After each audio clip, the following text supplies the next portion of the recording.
to the care manager the last time I admitted this patient, so frustrated that she came through the ER again with the same complaints. And she has real pain, she has real issues. But I wasn't convinced that the answer for her was to continue to admit her to the hospital. Just keep admitting her. That's not the solution. That is not the solution. Right. And I remember going to the care manager at NCMC at the time and saying, can we get a multidisciplinary community of people around the table to talk about how can we do better by this patient? Right. Because I'm not sure that admitting her 5 times a month is the right answer. Right. We're not fixing what's going on with her. And I remember the response that I got was, the RCCO is coming, but it's not here yet. It's not here yet. And we don't quite have the tools yet to do that kind of care management. But now that it's here, so on the other side of that, now that I am your assistant medical director, the difference that it makes for these patients is profound, truly profound.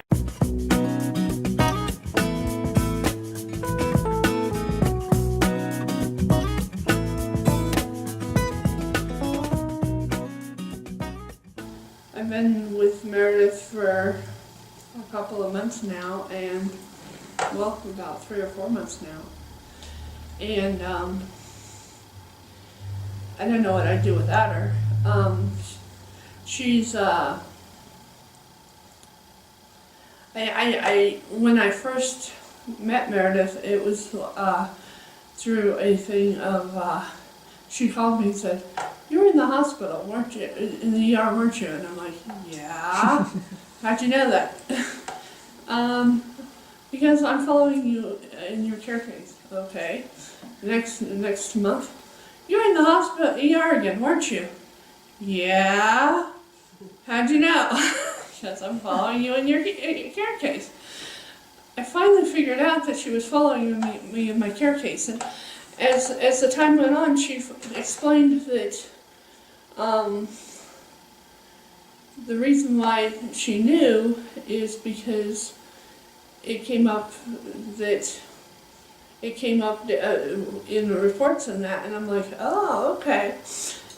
And she also said that by going to the ER so much and that I wasn't getting the care that I needed by my team, and that because the ER could provide medical care, but they didn't really know me. So I think that's where I started to understand what Meredith's job was.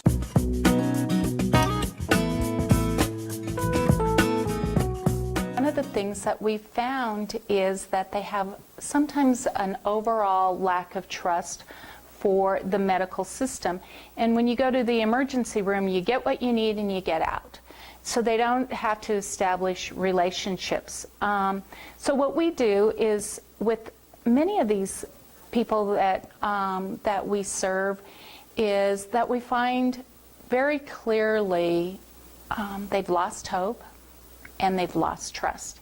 And so our first part of the model is really going in and meeting our members and establishing trust. And we do that in a variety of ways, but overriding that is they know without a doubt that we respect them and we treat them with dignity. And that's something that's, I think, often lacking, that they don't experience.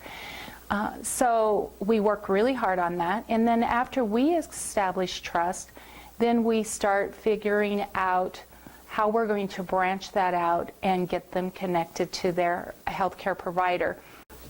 I think that's the biggest thing, is getting them hooked up with the primary clinic. Establishing relationships with the entities, with mental health, with their primary care, mentoring them, just making sure that they understand what their condition is, how we can improve it, and helping them with the healing process, and I don't know. What And, it is. and I think that once you have that relationship, you can also prevent them to get perhaps not really worse, and just with their health. Regression.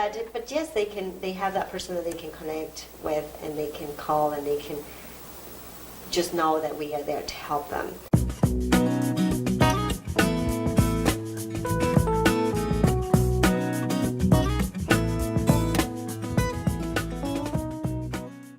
Pues uno de los beneficios que yo considero que he tenido es ayudarme con la transportación, ayudarme con los appointments, sobre todo cuando son en inglés, que ya dije anteriormente, y pues me ha ayudado en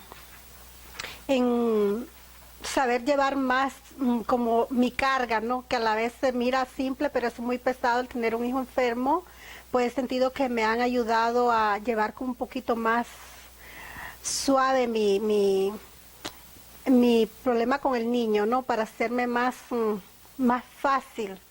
Porque al ustedes ayudarme a dar las citas, a conseguirme transporte y todas las otras cosas que uno necesita, para mí eso es una gran ayuda.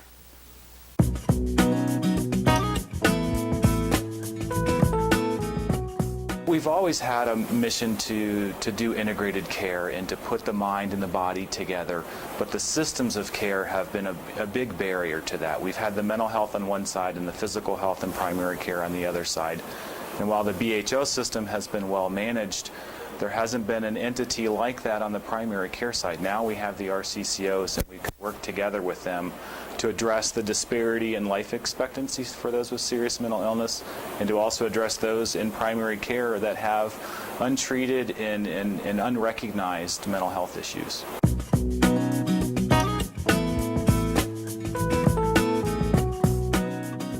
Benefit of having a closer collaboration and working side by side with the system navigators through the RICO is that we really can assess what each individual's needs are, and then we can develop a strategy and a plan on how to meet those needs, whether that's behavioral health, or mental health, or substance abuse, or they're homeless, or whatever challenge that individual is facing.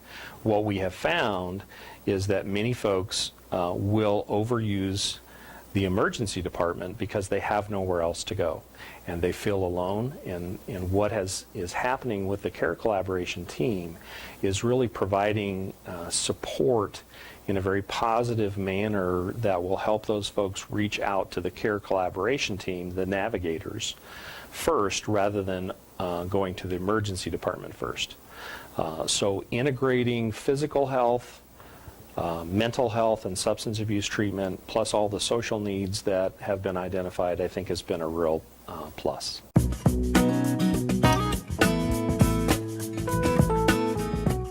Taking me from committing suicide, turning my life around, giving me a will to live again, all my medication needs being met and up to date, making sure I get all the medical help, all my mental help, and taking me from the streets of substance abuse and alcohol to where I am sober for 6 months and continue to stay that way and quit smoking and just totally turn my life around. And I keep continuing to be that way. We meet on a daily basis right now, and I've just been having the best time ever.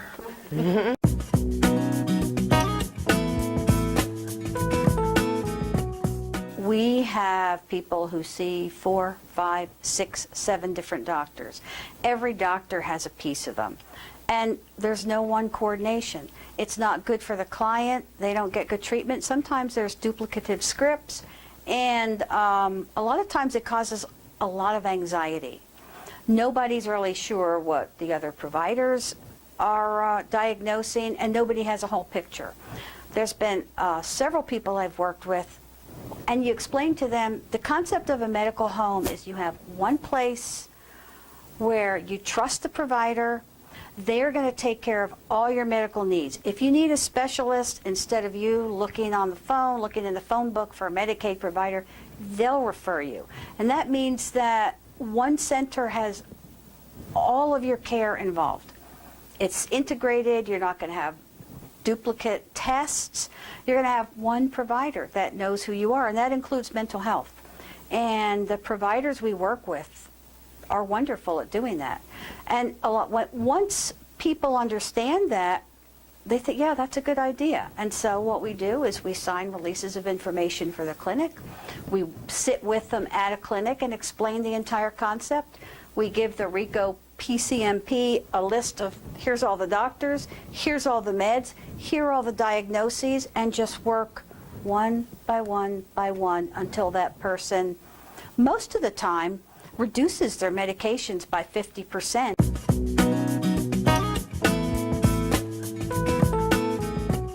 And so I'm really excited when I see an ER doc who says, oh, I want to be a part of this. I want to help make this thing work. The practices where the medical directors are stepping forward and say, okay, if we do it this way, this will make sense. My providers will be on board. Because you're not coming in to beat them up. You know, you're not coming in to dictate them about what to do. You're going to engage them in this process. You're going to help them in a meaningful way where they're going to see a difference. And it's not just semantics. I mean, it really isn't. It's not just wordsmithing so that top-down sounds like something else. You know, really, this is, I mean, as a physician in daily clinical practice, I'm not kidding. I love it when the care managers walk into the room because it means I have help. It means that, you know, when I'm worried that my patient doesn't have electricity, I don't have to call Excel. I can ask someone to help me call Excel. with that, That's right. to make sure that they get on the budget plan so that they don't get their lights turned off. Absolutely. You know, so that I really love that about this approach.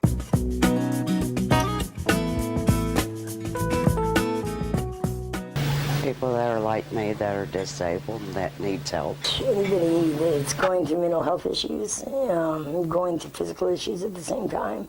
A lot of people that suffer from post-traumatic, I think it would be awesome for them. Bipolar people, anybody really. I mean, it's like I've seen a lot of people out there on the streets that they're so mentally sick, and the doctors are trying to prescribe them for a physical thing. And then the doctors are frustrated. Then mental health is trying to prescribe them for a mental thing, and it's physical. So by doing this, they're all like on the same page on what to do with that person. I think it'd be great for anybody that's having any kind of hard times mentally or physically, that they should get in here and get on this program. Or if they're scattered, even if they're homeless. Like I was homeless for a couple of years, and I couldn't get help anywhere. And I think if I would have been in this program at that point, I would have been fine. I would have been in a shelter and getting assistance and then getting into the proper care I needed for as far as housing. And at that point, I didn't have disability. So, I mean, I was running around like this, you know, in a wheelchair out in the snow, homeless. And coming into this, and that, I mean, they even help you like with LEAP. They help you get your paperwork and stuff together. It's fantastic. You know, sometimes when you have mental problems or physical disabilities, you can't sit there and concentrate on an application. You can't do it. There's no way. You know, some questions, I look at it and I'm like, didn't you just add? And then I get mad and I'll rip the paper and then I'm like, oh, then I have to go down and do it again. Where they have a person here that does that. He'll sit down with you and be like, okay, what do you need? You know, do you need this? Do you need this? Plus any specialists, respiratory and that, they come into my home. They help arrange to get on the same page with one company, so you're not getting your respiratory from one person, your respiratory care from another person, and then your nursing care from another. It all works together.